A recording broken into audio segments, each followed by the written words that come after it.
ənənələri ilə yadda qalan milli dəyərli bayramımızdır. Biz Novruza qədər 4 çərşənbəni qeyd edirik. Onlardan birincisi su çərşənbəsidir. Su çərşənbəsinə əvvəli çərşənbə də deyilir. Su başlanğıcı, həyatın ilk mərhələsinin rəmzidir. Su çərşənbəsində qızlar, gələnlər bulağa gedər, saf su götürərlər, suyun üzərindən otlanarlar. Yumurtalar rəngbərəng, hər bir can dərmanı. Novruzun ikinci çərşənbəsi isə ot çərşənbəsidir. Ot çərşənbəsinə xəbərçi çərşənbə də deyirlər. Ot çərşənbəsi axşamı insanlar tonqal qalayıb tonqalın üzərindən hoplanıb, ağırlığın, uğurluğun bu odda yansın deyirlər.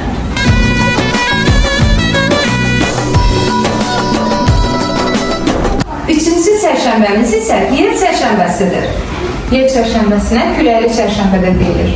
İnanclara görə əsən yer təbiəti oyadır, baharın gəlişinə işarədir. Novruzda bolluk və bərəkət rəmzi olan buğda isladılar və səməni cücərdilər. Bitir, ot bitir, yemlik bitir, keçər başa tük bitir.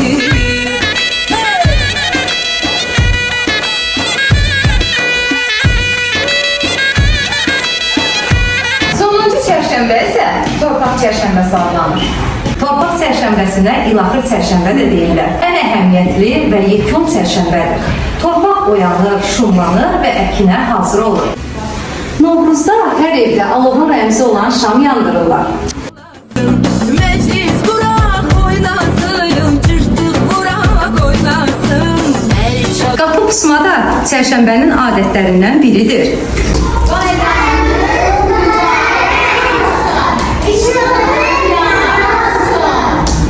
Papaq atlı çərşənbənin ən maraqlı adətlərindən biridir.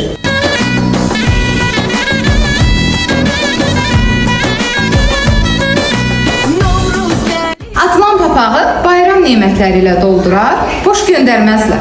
Əlində xonçası açıb gülün. Bayramda süfrələrin bəzəyi olan Novruz şirniyyatları bişirilir. Novruz gəlib, yaz gəlib, bülbülə avaz gəlib. Novruz gəlib, yaz gəlib.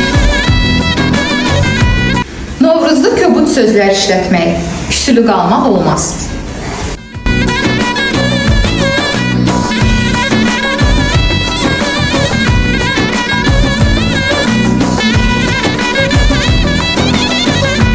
Novruzun ən sevilən adətlərindən biri də yumurta toqquşdurmaqdır. Bir əlində saz gəlib, bir əlində xonçası açıb gülün qönçəsi.